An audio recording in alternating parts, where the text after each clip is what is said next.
कि गौस पाक का जिक्र करना सबके बस की बात नहीं है, गौस पाक का तस्करा करना सबके बस की बात नहीं है, बल्कि अल्लाहु अकबर सरकार गौसे पाक खुद फरमाते हैं और इसको नक्ल करते हैं शेख अब्दुल हक मुहद्दिस दहलवी रहमतुल्लाह अलैह कि गौस पाक ने फरमाया, जब तक मैं किसी को इजाज़त नहीं देता उस वक्त तक मेरा नाम किसी की ज़बान पर नहीं आता।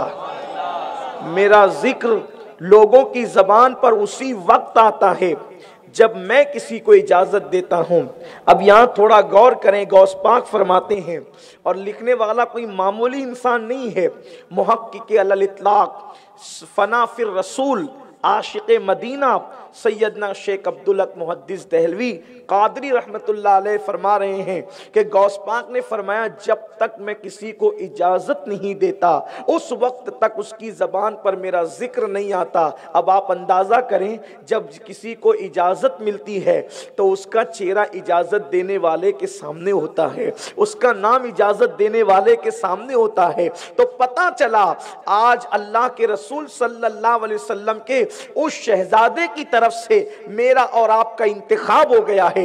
इसीलिए गौसे पाक की महफिल को लेकर बैठ गए हैं। और जिक्र गौसे पाक की शान क्या है, अल्लाह अकबर। सरकार गौसुल आजम दस्तगीर फरमाते हैं, मेरा जिक्र कसरत से किया करो, इसलिए कि मेरे जिक्र की बरकत से मुसीबतें टाल दी जाती है। मेरा नाम जिसकी जबान पे आता है अल्लाह उसकी मुसीबतों को टाल देता है। इसीलिए तो हजरत मौलाना जमीलुर रहमान गालिबन फरमाते हैं कि तेरे मेरे लब पे रात दिन है, तेरा नाम गौसे आजम, मेरे लब पे रात दिन है, तेरा नाम गौसे आजम, और तेरे जिक्र से बने हैं मेरे काम गौसे आजम, तेरे जिक्र से बने हैं मेरे काम गौसे आजम। मेरे प्यारे आका सल्लल्लाहु अलैहि वसल्लम के प्यारे दीवानों, उम्मत मोहम्मदिया में सरकार गौसुल आजम दस्तगीर जैसा वली कोई हुआ है ना हो सकता है।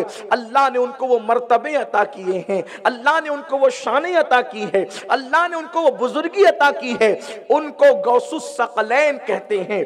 गौसुस सकलैन का मतलब होता है कि वो जिन्नों के भी गौस हैं और इंस के भी, इंसानों के भी गौस हैं, वो जिन्नात के भी गौस हैं और वो इंसान के भी गौस हैं। इसीलिए उनको गौसुस सकलैन कहते हैं, यानी जिन्नों इंस के गौस। अल्लाह अल्लाह, मेरे प्यारे आका सल्लल्लाहु अलैहि वसल्लम के दीवानों, इंसान जिन्नात को देखकर डर जाता है, लेकिन मेरे गौस की शान है कि उनकी हुकूमत जिन्नातों में भी चलती है, उनका चर्चा जिन्नातों में भी होता है। अल्लाह अकबर। और सिर्फ जिन्नात नहीं, फरिश्ते जिसकी खिदमत करते हैं उसे अब्दुल कादिर जिलानी कहते हैं। सुभान अल्लाह। फरिश्ते जिसकी खिदमत करते हैं उसे अब्दुल कादिर जिलानी कहते हैं। और ये बात मैं हवा में नहीं कह रहा हूं, बल्कि बहजतुल असरार शरीफ के अंदर ये बात मौजूद है। एक मर्तबा किसी ने हुजूर गौसुल आजम दस्तगीर से पूछा, या गौसुस सकलैन, आपको कैसे पता चला कि आप अल्लाह के वली हैं? तो गौस पाक फरमाते हैं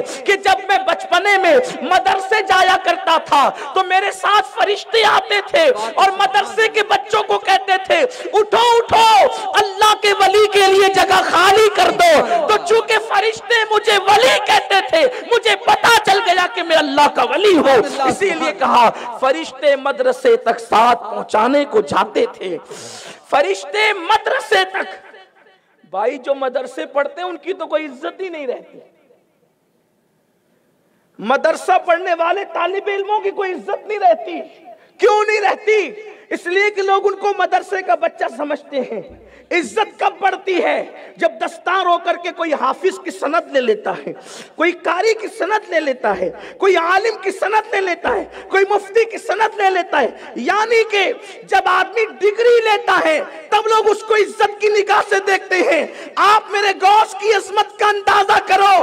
मदरसे का हाल यह है कि फरिश्ते खादिम बनकर मदरसे तक पहुंचाने के लिए जाते हैं और बच्चों से कहते हैं, उठो उठो, अल्लाह के वली के लिए जगह खाली कर दो।